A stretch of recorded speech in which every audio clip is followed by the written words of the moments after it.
Shakib Al Hasan, the best all-rounder in the history of cricket, has announced his retirement. It is a matter of concern whether the second Shakib will be produced in Bangladesh. With his exceptional skills in both batting and bowling, Shakib has been a shining star for the Bangladesh cricket team. His retirement leaves a huge void to fill, and the question remains whether another talent of his caliber will emerge from Bangladesh to take his place. The future of Bangladesh cricket surely lies in finding and nurturing the next Shakib Al Hasan.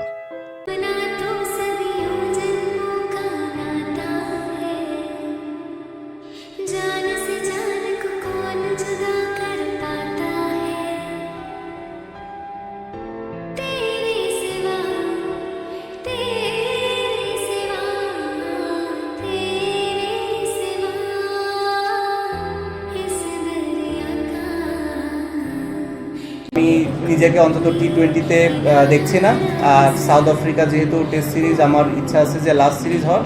So basically আপনারা বলতে পারেন যে মোটামুটি দুইটা ফরম্যাটে আমি আমার শেষটা অন্তত দেখছি।